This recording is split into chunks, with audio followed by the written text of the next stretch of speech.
Hey, what's up, guys? It's Nick here, aka Mr. Mental Muscle. Now, you guys already know me if you're watching. If you haven't figured out who I am, I work with a lot of top performers, professional athletes, military, law enforcement, organizations, big business, you name it. If you have a brain, I can get your mind right. Now, in my field, I do a lot of things, but specifically, I want to talk about the applied side of mental training. Now, I do work with the mindset and the psychological aspects of performance, but I do a lot of stuff with the cognitive and applied cognitive, meaning things that are in action or specific to the task at hand, such as a sport, like you see me with Dustin Poirier in MMA, or law enforcement with the tactical shooting drills. So that's what I mean when I say applied mental training, because it's being used in a way that applies to your specific field. Now, let's talk about 3 mistakes that I see happen way too often. There's definitely more, and I'll probably make another series of 3 and keep doing it like that, because it's more than just 3 things. But we're gonna talk about these specific 3 things today, and these are mistakes you need to stop doing. If you're doing them, if you're not doing it, make sure you don't veer off into it. Now, the first one, becoming reliant on one training tool. This is probably, if I put them in order, this definitely deserves to be number 1, because when it comes to mental training, there's so many aspects of how our brain processes information and does things. So while we train in the same manner, now I'm not going to name any specific tools, but I see a lot of times online they use the same type of thing over and over.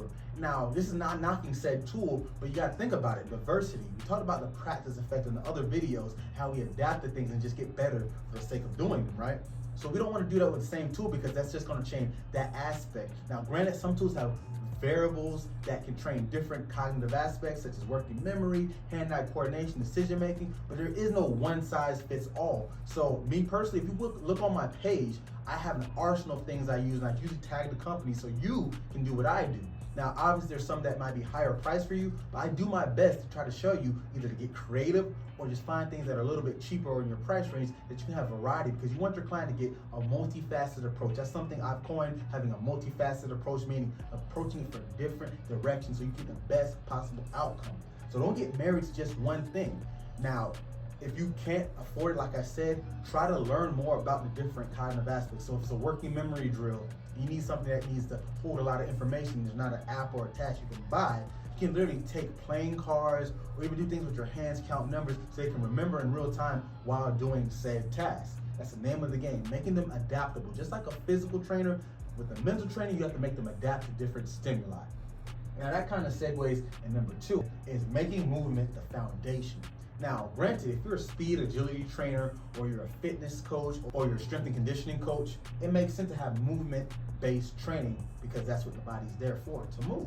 Now, the brain obviously promotes this movement because it all starts from a neuronal impulse in your head, but that should not be the foundation, because with mental training, I see this a lot. They'll do some kind of long, drawn-out ladder drill or running left and right, back and forth with the trainer, and then at the end, they'll call out a number or throw some kind of tool at them, and that's fine. But at some point, you gotta ask, is this more so for movement, or is this more so for thinking? Because if you're just moving to get tired, and then at the very end is the thinking part, how much really are they getting from it from a mental standpoint? How many mental reps? Imagine just doing 1 push-up. It's the same thing. You're getting the winded and moving left, right. They gotta guess where you're going. So that's agility, I get that. But they shouldn't be the only thing they're doing and it wraps up. It should be a means to an end, not the ends to the mean, right? So don't make movement your only foundation with your training. Mix it up, integrate it. I'm big on that. You'll see some of my drills where they're moving while processing. That way they're still getting that physical component, but it's not deviating from the actual mental aspect, because at the end of the day, if this is your goal to be a mental trainer, why aren't you doing that? Now, if you're not a mental trainer and you want to implement it, you still should take this in consideration, because granted, the physical work is needed, but that's not what we're trying to do here. We want them to be able to take in information repetitively and consistently to get that brain mentally fatigued, so the perception of effort is adjusted, causing them to be able to play out whatever scenarios they have to do in their given sport or field, so it's easier, and from a perceptual standpoint, they can carry it out physically. That's what this is really about. And the last one, not standardizing your drills. So this kind of segues from these other 2, because when you do a drill, are you doing it in the same setup, the same parameters, is it the same time frame, is it the same intensity level, or in the same level of intensity? Because if you do a drill where you're just randomly running back around, like I said, with the movement, how do you retrace that? Now, granted, I do have drills where it's not necessarily 100% the same every time, but those are not going to give me measurements. Standardizing means having a measurable outcome that you can go from session to session to track.